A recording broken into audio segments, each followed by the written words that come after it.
Welcome to another episode of Prime Time. We've got a stacked episode. We're going to preview the NRL in round 3. I've got Nick here beside me, Jaden on the stats. What hasn't happened in sport this week? Strip clubs, worst teams in the NRL history possibly, some surprising calls. Mate, what was the highlight of the weekend? Highlight of the weekend, easily Timzu beating Tony Harrison was by awesome. knockout. I don't think there's anything more exciting than seeing someone get knocked out in person. We were all there on the weekend at Kudos Bank Arena. It was actually an awesome event. Like, I've been to a few of those no limit boxing fights. I don't know, something about being sold out arena. You know, Timzu made it was a mad entrance, had the fire going, had Biggie coming out. He was pumped up. He silenced a lot of people because no one thought he was going to compete with an American on home soil. He sent an awesome message that he's the real deal. And he said it at the end, say my motherfucking name. And he'll be in America soon, so I can't wait for him to fight for the actual title in America. I think he won the interim title. Yeah, so that'll be. I think before the end of the year they'll fight. Yeah, by the end of the year. Because he's not going to be sitting on the sidelines waiting for Charlo for a year. He wants to be getting in now, take that opportunity. And he's beaten the guy that's beaten Charlo. So by that rule, it's an easy W for him. That's what he said. Now, let's go to our fan question of the week. We get our fan questions coming in on Instagram and TikTok. We've pointed one out. Jay, what's the fan question? Fan question for the week is from Ange Georges, and it is, are the West Tigers the worst professional club in the sports history? Well, are the West Tigers the worst sporting club in sports history? Full stop. It's a pretty good argument you could make. They've had a shocker of the last, decade and a bit now? Well, they haven't won a comp since 2005. The last time they made the finals was 2011. Yep. We're in 2023. Okay? They got the wooden spoon last year, and it looks like they've gone backwards, even though they've got players like Api Coruscant and Isaiah Papali'i. I don't know how you make those players look worse. And they've had about maybe 50 coaches in the last 10 years as well. They're like the Prime Minister. Well, they've gone back to the start. They've gone back to Tim Sheens. Yeah. But just looking at over the weekend, right? They're up against Newcastle, second game in a row at home at Leichhardt in front of your fans, right? Kalen Ponga goes off with a head knock. Brayley goes off early in the game. Tyson Frizzell comes off. At one point, they're playing with 12 men for 25 minutes. They had a send-off and a sim bin the Knights. Yeah, no, you can't. There's no excuses for them to not win that game on the weekend. Everything went wrong for Newcastle. Your spine is depleted. Hooker and half gone. Tyson Frizzell, one of your leaders on the field, gone. Yeah. So how do you guys not, at Leichhardt, win that game? I think I saw a random stats guy. Newcastle have never beaten the Tigers at Leichhardt with a crowd over 6,000. No. There was a crowd over 6,000, and they've broken that rule now. Did you see on the Tigers TikTok? It was Luke Brooks making calls, pleading with former members, to re-sign. Well, they do an activation where they get players on the phone to call members. It's nice, players reaching out, but I think he was practically begging this poor bloke to please sign up for membership. Because if I was that guy, I don't want to be a member of the Tigers because it's just shit being a Tigers fan. Like, to be honest, they've got 3 coaches. They brought back Tim Sheens, and they still can't get it done. The pressure's mounting on him. I think I've got the solution for him. What's the solution? I think sack everyone behind the scenes, just everyone in the administration, just get rid of everyone. And I think you put Robbie Farah as your head coach. I haven't heard a bad word about Robbie Farah. I think all the players love him at the club. From my time at Lebanon, Jaden, you were also there.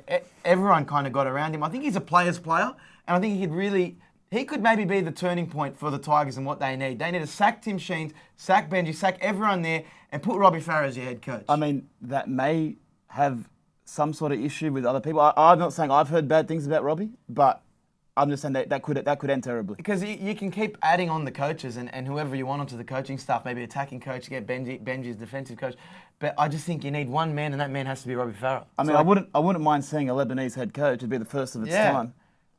Yeah, it's like their captains. They've got, 6 or 7 captains? 6 or 7 captains, yeah. They were the pioneers of the 8 captains. Robbie, he could have a stab. I'd like to see it.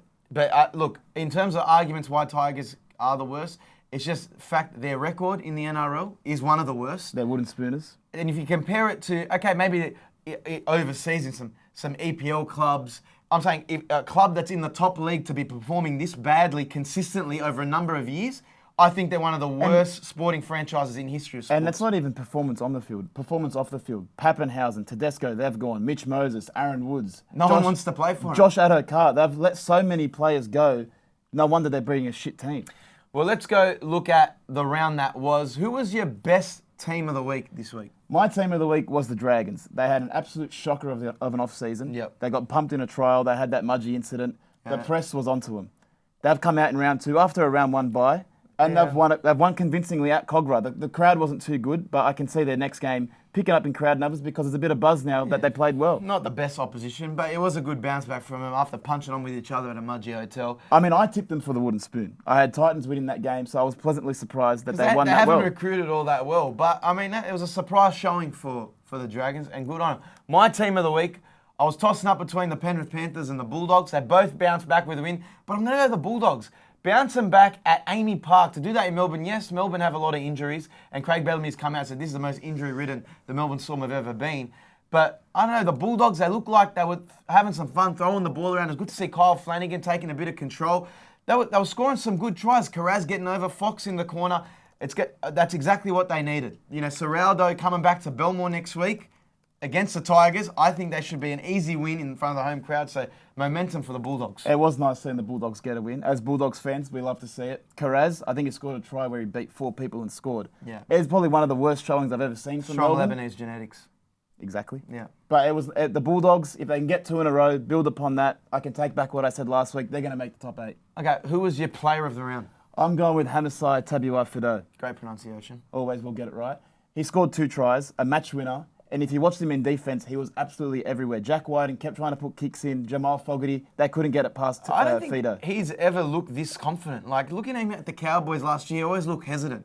He didn't look like he was, you know, everything he's doing now, where he's touching, he's looking elusive. I think that's the Wayne Bennett factor. Says, listen, you can play, go out there and play. I don't know why the Cowboys let him go. I would have much rathered him over Kyle Feldt. Kyle Feldt, he's getting a bit up there in age. And As a winger? As a winger. Maybe he just wants to be a fullback. Yeah, I mean... And it's better money at fullback. But if you just said, look, play for the Cowboys, we want you on our team, be a part of the culture, you're a great talent. Even the Bulldogs, I would have liked them to sign him. But congrats to you, you've gone well with the Dolphins. Feldt's just that safe winger. He's safe and reliable, but I can see where you come from. Player of the round for me is a Brisbane Bronco, Reece Walsh. Yes, he's the best sort in the comp, but what a performance. He was magnificent. Like, everything he touched on the weekend for the Broncos, against some tough opposition. Like, Cowboys always put the Broncos to the test. It's always been decided by a field goal, that game. But everything he did on the field, he was pushing up in support, he was creating opportunities, he was summing the defensive line up perfectly, putting kicks in behind when he needed to. He was awesome, and I think he's an early mark for signing of the year.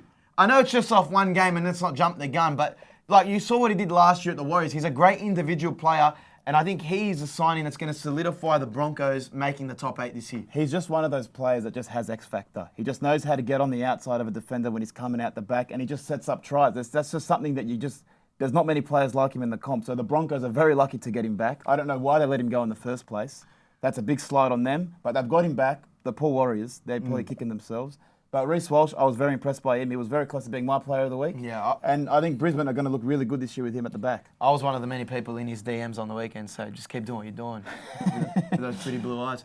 But no, another thing that was taken social media by storm over the weekend, another big one from Sunday night, Alex Twal being denied the Twal 1. We were watching it. We jumped up for joy when he went over the line because we called it. We said, with Appy out of dummy half, he's going to get over this year. He gets over the line and drops it. The poor bloke, I tagged him in on the story. He was beside himself. He wasn't happy with not getting over.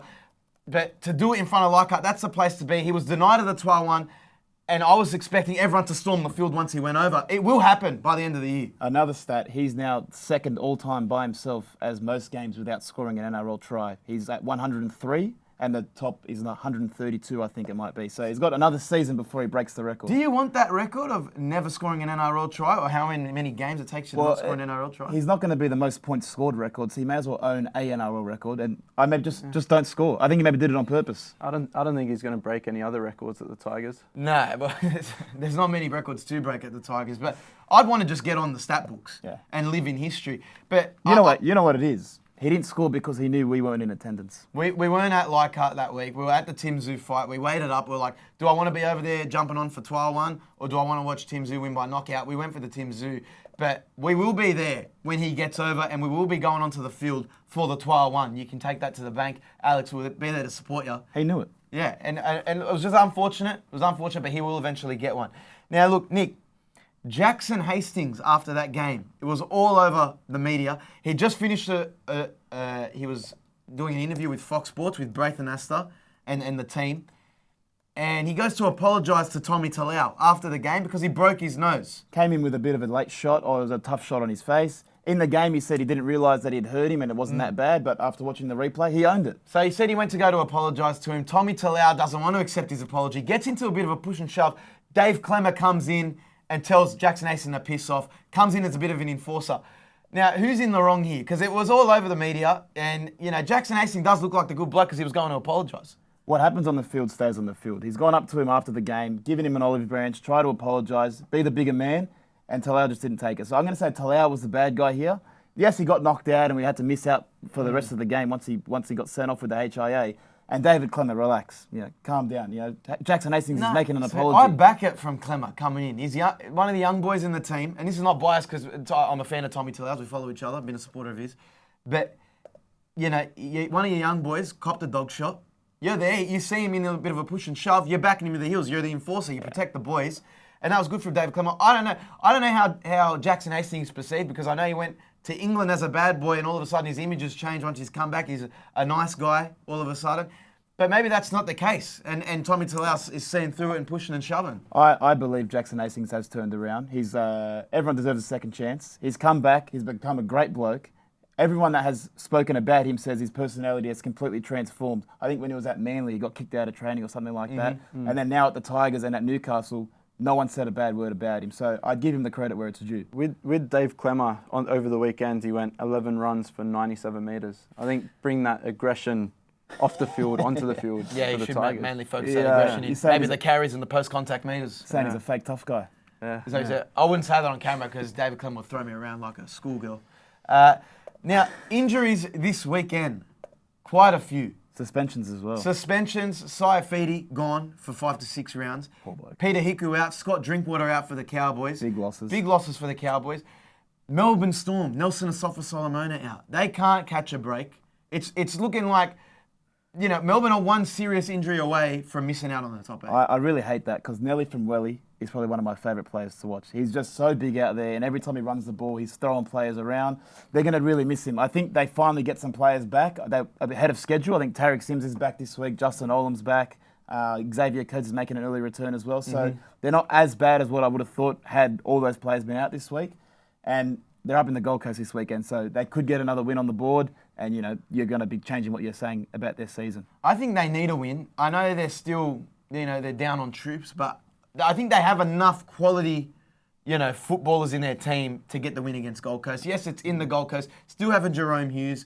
Getting Kamikamitha back this week is massive. Another big front rower. Boy. They need their forwards to go forward for them to play. I think the suspensions this week is what's alarming. I don't think there's ever been this many suspensions through the first 2 weeks of the NRL.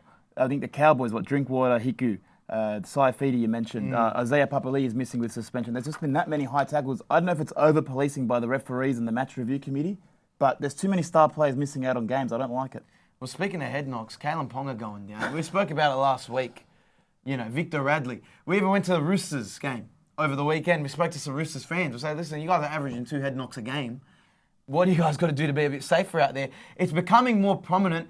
And now they're talking about Kalen Ponga being out indefinitely because he's had 4 concussions in the past 10 months. Yeah. Now, you don't want to lose a star to the game, due to concussions, but when does the NRL step in and go, listen, mate, you got to call it a day? Volandis has come out and said they're going to maybe institute a rule where you have to miss a mandatory 11 days if you get knocked out or fail a HIA. Because it was very rare to see your Tim Molsons, your Friend, Boyd Cordner's having to retire because of head knocks. Are we going to see, in the next 5 years, more and more people just putting their hand up and calling it a day on their career because the collisions are too hectic? And even Kalen Ponga, do you move him back to fullback? You have to move him back to fullback because why would you want your star player who's just as effective when he's playing fullback? Yes, the kick returns is much better. I think out the back when they play, he can still equally get his hands on the ball as much as he can. Exactly right. So I think they need to protect him by playing him at fullback, and it's stupid to have him up in the line because he's just going to be more prone to the head knocks. Everyone blew up last year Magic Round when the refs started to really push the sin bins and the no head contact.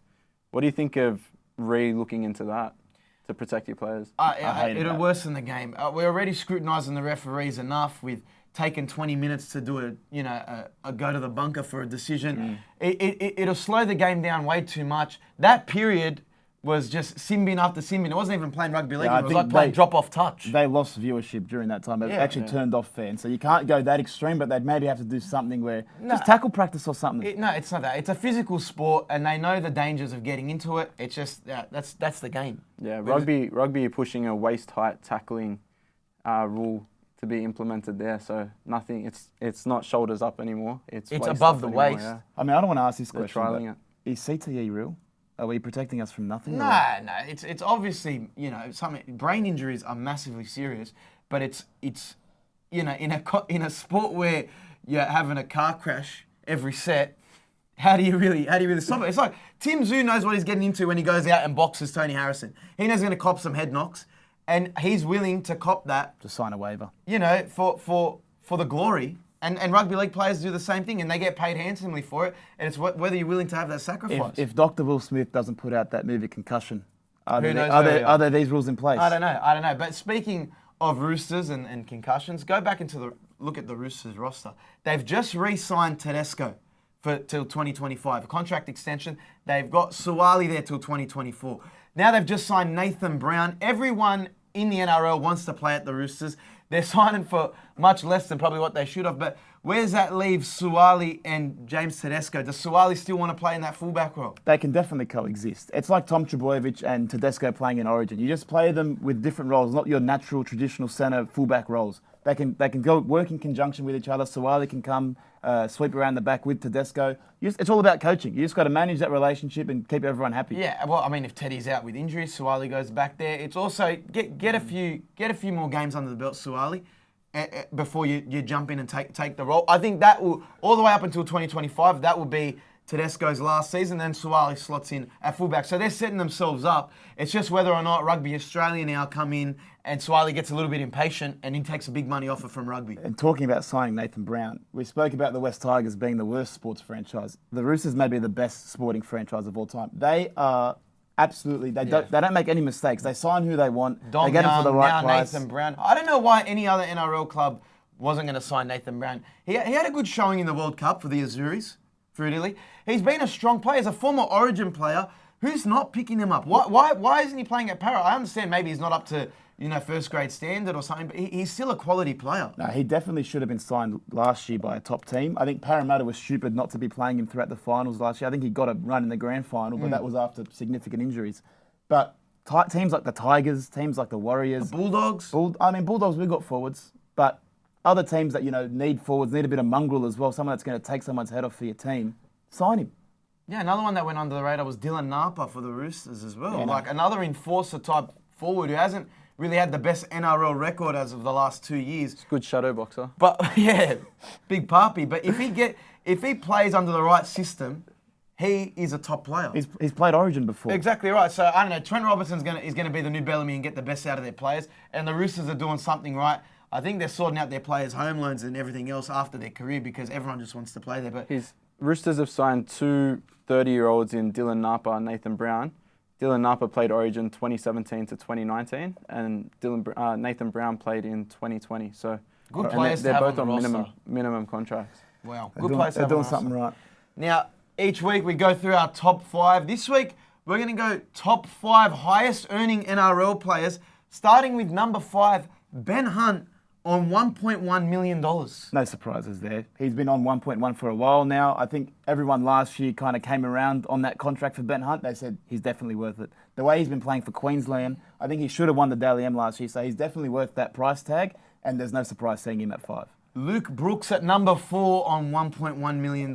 A lot of people have been scrutinising this because the Tigers have been the Tigers. And Luke Brooks has been at the helm, number 7, for so long. He cops it all the time. I actually feel sorry for him because I think he's a quality 7, just playing in a bad system, playing with, never really having the troops. Luke Brooks at Melbourne, still I think he's a $1 million player, or maybe less. I don't think he's up there with the likes of how Mitch Moses has been playing, with the likes of how Jerome Hughes has been playing. But I just think he's just not worth that price tag. I'm not surprised to see him on this list because last year they made a big deal about him earning 1.1. And these numbers are released according to GQ, the magazine. But he's copped a lot of flack for being on it. I don't think he deserves it in the sense of what are other halfbacks getting paid that seem to be better than him. But do you think Cherry Evans, $1+ million player, always delivering. Whoever he has in his team. Controls the game, kicking game's always on point. That's where Luke Brooks. And that brings me to number 3, Daly Cherry Evans on $1.2 million. This guy definitely deserves it. At one point, he was going to go to the Gold Coast Titans and sign a long-term deal there, and it would have been definitely worth it because he is a controlling number 7. No matter which players he plays with, he's always delivering quality performances. An origin player. So I think he's definitely worth being on this list. I know Anthony Watmo's not his biggest fan, but I'm one of his biggest fans. I think he's a great player. I think he's earned every single cent on that contract. And if you talk about the prototype of a halfback, it's Daly Cherry Evans. Yeah, just maybe spend some of that 1.3 million to a Turkey trip for the airline after what we've seen in the last 2 weeks. Number 2 is Nathan Cleary on $1.3 million for the Penrith Panthers. Very surprising he's not number 1. I thought he would have been number 1. Well, New South Wales origin halfback, probably the best young halfback in the comp. Hasn't won a Dally M yet, but definitely will win a Dally M. He's definitely deserving of one. Deserving of the $1.3 million. He's a consistent player. His kicking game is probably one of the best in the comp when he's on.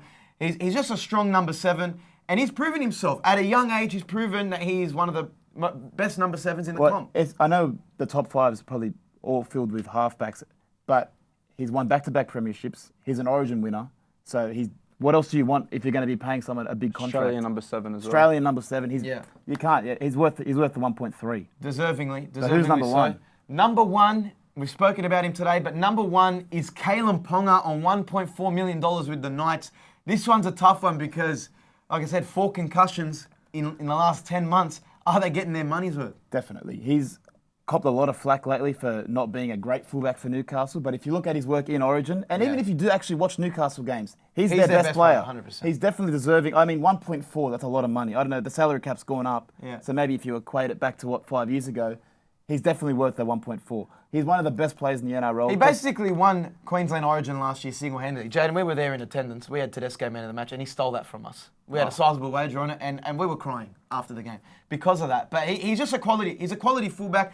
And I was surprised that there weren't too many other fullbacks on here. But Kalen Ponga deserves it, $1.4 million. They should all be in and around that $1+ million as players. But were there any omissions? Should there anyone else be on this list? I feel like Tedesco, Australian captain, New South Wales captain, he's been crowned the best player in the NRL. He's up there in age as well, though. Yeah, but you'd think he'd be on one of those back-ended deals where he's earning 1.4 from the Roosters. I could say maybe Turbo. Turbo to be on $1+ million? Yeah, look, Turbo and Teddy are both on 1.1. Showing here. Where's Latrell? What's Latrell It's just earning? Latrell is due for a little contract. Yeah, upgrade. Latrell I think he's probably Mainly one because of his marketability to the young fans. He's on $850,000 but that expires end of 2023. That's the biggest bargain in NRL. I think he's in line for a big contract upgrade by the end of that. And he'll probably stay at Souths. They'll be wanting to keeping him. But I think Latrell, I can't really think of many other people. Maybe Jerome Hughes as a 7 can play 1. Munster's on 950. I think he deserves to be over 1 mil. Well, he could have got over 1 mil easy. I think he's getting 1.5 from Redcliffe but he wanted and the to Tigers. He wanted to stay at Melbourne. So 950, yeah. 950 for Munster. Looking at other codes this week, we've got AFL. Back this First week. round this week, it's back.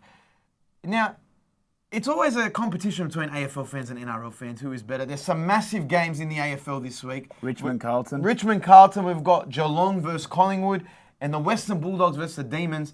Rematch of the grand final. So I think they get, first big rounds. The NRL tries to align, some big rematches for the first round. But I don't know, everyone's excited for the AFL. It's very much a big Melbourne. I've seen all the pages across Melbourne, AFL Central, back to the bench. They're all pumped for round 1. It's going to, look, as a Collingwood fan, we're keen to see a big showing this year. I mean, we're versing the current reigning premiers, Geelong. If they can knock them off, I'll be absolutely excited. But that Richmond-Carlton game on Thursday night, it's going to be packed out, 70K at the MCG at least. It's just that's where the AFL, I think, is better than the NRL. Well, that's right. We want to do a quick comparison, right?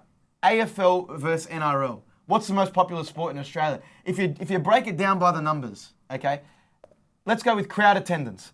AFL crowd attendance averages over 32,000 a game. The NRL crowd attendance averages over 17,000 a game. I think the AFL is up there with like the NFL in terms of crowd attendance. And I think that's where the NRL is embarrassing compared to the AFL. There's no live crowd attendance. Yeah, but why is that? Why do the AFL draw more of a crowd than the NRL? I think it's just perceived to be a game that you have to go watch live. Well, it's a better atmosphere. Yeah, well, the NRL is like, oh, I'll just stay at home, watch it on the TV, I'll just go watch it at the pub. But like a 15,000 number difference between the two codes, that's massive.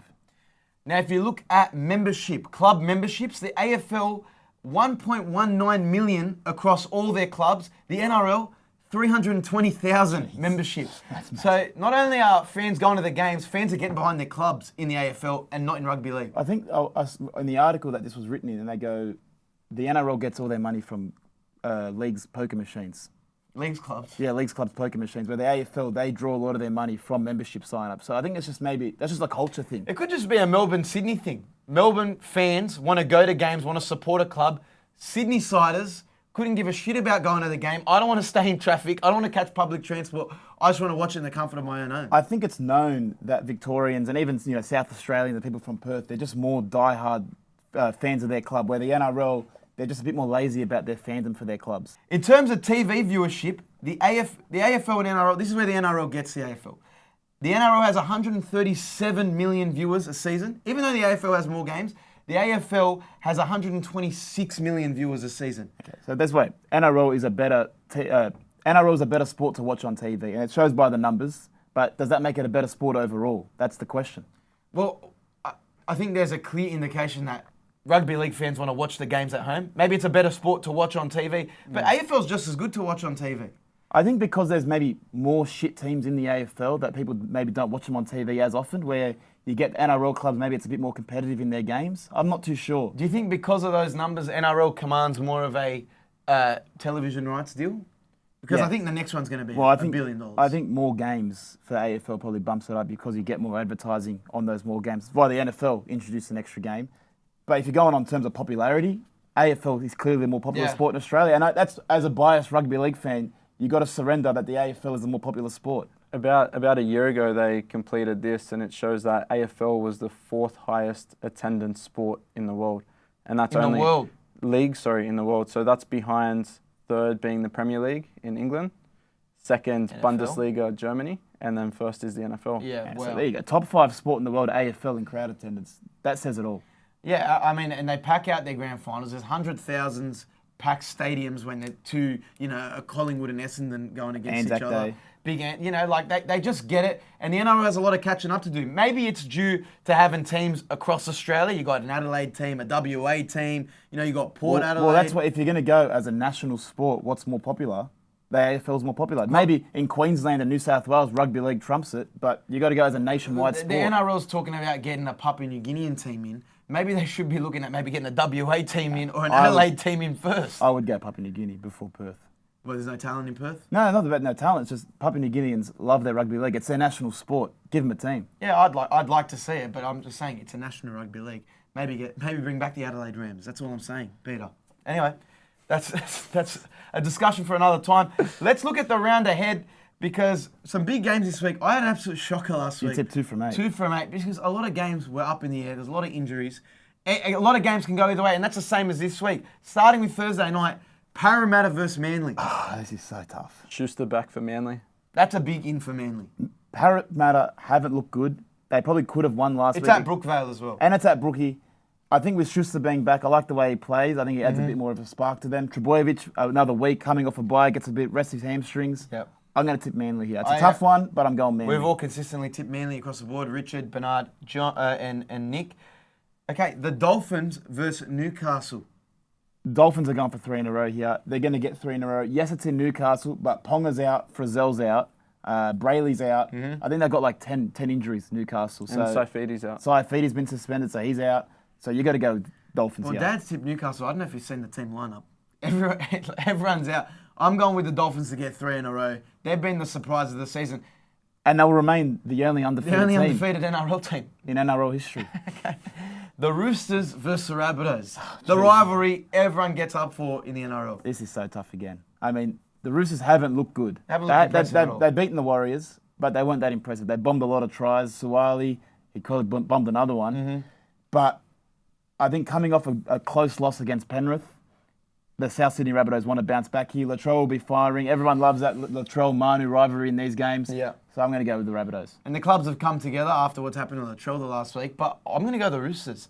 I think the Roosters will get up for this game. They haven't looked, like I said, they haven't looked like, they haven't had any mongrel in them. They haven't had that Roosters of, semi-final Roosters that get up for a game, show aggression. I think they're going to get up for this game because it's a South Sydney game. And I think they have more talent across the park, and that's why they'll get the win. Radley and Maria Hargraves are back, so that should be interesting. Tavita Totola back for Souths as well, which that's is a big in as well. Yeah, I'm going to go with the Roosters. Dad and you have gone with Souths. Next game, the Melbourne Storm versus Gold Coast Titans. Melbourne Storm, surprisingly, got a lot of players back. They needed it. God knows they needed it. Justin Olam, Tariq Sims, Kamakanitha and Coates. All back. There's one rule in rugby league. It's never bet against the Melbourne Storm. So I'm taking the Melbourne Storm, and I'll probably take Coates for a try. Yeah, and not that, I don't think Gold Coast have been that impressive as well. They've been like the Gold Coast of the last few years. They're very off and on. Sometimes they play a good brand of footy. Sometimes they're just rubbish. I don't know what the Melbourne Storm's matchup against the Titans is, but they always beat them. Yeah, I'm going with Melbourne Storm. That's a resounding Melbourne Storm. Cowboys versus the Warriors.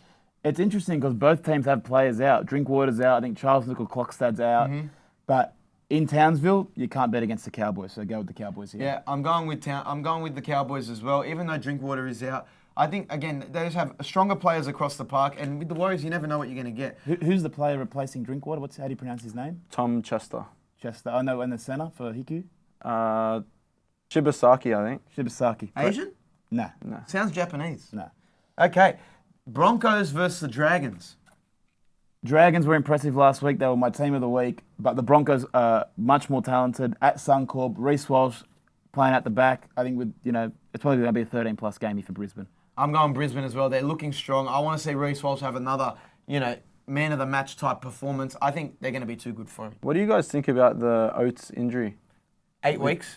Out for 8 weeks, cheekbone gone. Yeah. What do you think of that with the suspension and the... I think, man, it's another thing. It's accidents happen on the field. It's not like it was intentional. Contact to the head. Like I said, they probably want to stamp that out. Sunday night clash, 4 o'clock at the beautiful Belmore. We'll be there, front and centre. The Bulldogs versus the Tigers. Tigers, Papali'i's out. They've looked terrible. Bulldogs coming off a win at Belmore. Mm-hmm. Bulldogs 13-plus. Well, they get Bateman back this week. Which I think his name on the extended bench. I don't know if he's playing. I think he's, from what I've been seeing on Twitter, he's looking to play. They want to play him because there's been a lot of whispers as why is he not playing. Apparently he's got an ankle injury. But that'd be a big in for the Tigers. They need some spark. They need something because what they're doing is not up to scratch with NRL. But I think the Bulldogs at home in front of the Belmore crowd, it's going to be a tough ask for the Tigers to win this game. Bulldogs 13-plus. The Tigers could have LeBron James playing for them, and they'll still somehow find a way to lose. Yeah, so you take the Bulldogs. And last game of the round, Penrith have the bye this week. We got the Sharks versus the Raiders. I'm back in the Sharks again. I've tipped them. I didn't tip them round 1, but I've tipped them last week. They looked very good. I don't know why they were such big outsiders last week. The Raiders, one of those teams very inconsistent. Off and on, I know. Even throughout the game, they look like they might start on like a house on fire, but they just let games get away from them. They've been in a lot of tight games in the first 2 rounds. It just doesn't look like they can ice games out. So I'm going with the Sharks. And Trindle's looked really good for the Sharks. You think Nico Hines being out, they'd be missing a lot, but he's filled in beautifully. Mm-hmm. And, I'd take maybe Katola and Mulatalo anytime try score again. It's the easiest bet you can take. It's the go-to bet. Rich got the Raiders, the Bulldogs, the Broncos, and the Cowboys. Okay. So when you and Dad are neck and neck, 8 out of 16. Yeah. I'm right behind you, 7. So be waxing your chest. No, we'll get to see. Stay tuned for our multi this week. We'll be putting that out across social media. I'll be taking my try scorers. But it's going to be another big week at NRL because these tough games, I think everyone gets a feel of each other over... It's still too early to know what's going on. Yeah, you need at least 6 rounds before you can actually tell who the teams are going to make the top 4 and the top 8. You can just write off the Tigers there. Now, looking at other sports across the world, Barcelona. They've been in the news because over the past 18 years, they've reportedly been making payments to referees to rig games. I think it was from 2001 to 2018. They paid a total, what was it, Jaden? $7 million? $7.8 million USD. To one of the vice president of the Referees Association. And now people have just brought up all these games where they've gotten questionable calls in their favour. Van Persie offside, kick towards the goal, red card. Didier Drogba getting absolutely dragged down in the box, no card called, no penalty. So bring these up as highlights. We'll bring them up because what do you do? What do you do to Barcelona? Because do you take points off them? Do you strip them of points this season, maybe in the Champions League? There's an investigation. Let's preface this by saying it's innocent. Reportedly. It's innocent until proven guilty. They haven't been found guilty yet, but it's not looking good. And I don't know, do you strip them of premierships? Do you ruin their next couple seasons? Do you maybe like shut down their transfer window for when they usually do that? Apparently there's a 5-year statute of limitations, and because that was last happened in 2018, they just missed it. They've just missed it, and they can't. There's no repercussions. Well, what do you think of maybe even like Leo Messi's Ballon d'Ors or even all these Champions League trophies? Do they get stripped from them? In my eyes, if they're paying refs, Ronaldo's a goat. Well, how do you decipher that? Reignites a debate. How everyone on Twitter and on social media has come out and said Ronaldo's the real goat. Does he get these game-winning penalties? Well, exactly. I think there was one where Ronaldo got dragged down and got red carded for flopping, but it was clearly a red card against the opposing player. Now, another person that can't catch a break is Jon-Bernard in the NBA. Jon-Bernard's been pictured, photos leaked of him in a strip club in Colorado. What was the place called, Jaden? I will pull it up. Sneaky Willie's strip club? Shotgun Willie's. Yeah. Jon-Bernard caught in Shotgun Willie's strip club, okay, looking like he's enjoying a nice lap dance. This was one of the reports on it. Now, he allegedly spent over $50,000 on lap dances. Now, the owner of Shotgun Willie's says he shelled out at least $50,000 in cash tips in the 2-night booty bender. Booty bender is what he referred to it as? Yeah, now, I've never been on a booty bender, but, it looked like a lot of fun for Ja. 2 employees told the Post that it was too hard to count the $1 bills. I mean, I usually call bullshit on these kind of stories. You hear NBA players dropping big amounts of money at strip clubs. But looking at that photo, there looked to be about 50,000 $1 bills on that floor. Well, I think, it's pretty embarrassing because he's had a bad week. He's had a terrible week. He's been caught with a gun in a nightclub. Okay, was sanctioned for that. He's suspended indefinitely. Then images surface of him getting a big booty stripper dancer all over him. Now, not the best look for the NBA. I don't know when he's been back, but I mean, the Grizzlies have been playing well without him. I'm all about letting the boys play. Mm-hmm. But when you're having a bit of, strife from the media and stuff like that, maybe just lay low a bit. Probably not the best time for this to come out. And a lot of people are coming out against the strip club and saying, how is this photo getting released? And all these NBA players and NFL players are now going to boycott this strip club. So they won't be taking their cash and their dollar bills to Shotgun Willie's anytime soon. Jars checked himself into a counselling program earlier today. Yeah, so. I think he's just ticking boxes, Jon-Bernard. But he'll be back soon. Yeah, and in terms of, he's not the only player to get lap dances and throw dollar bills. James Harden's notorious for it. James Harden loves the strip club, so we're not going to hold him accountable for just enjoying a few lap dances. You do you, Jar, but come back. You're the face of the NBA. Get your head screwed on and win a championship. I mean, Steven Adams came out and said, I think it was reported Steven Adams tried to have a team chat, get everyone in line. And even after that chat, he still went to the strip club and did all this. So it's like, he's supposed to be the leader on the team, maybe lead by example. And, Memphis, they're playing well in his absence, but they need him to be firing, come playoff time. Okay, and I guess we'll see where he ends up. I think he'll be back in a few weeks. Yeah. Probably a 5 to 6 game suspension. But that's all for Prime Time today. Make sure you follow us on YouTube, TikTok, and Instagram at The JBK Show. Jaden, thank you for the stats. Nick, awesome stuff. And take care.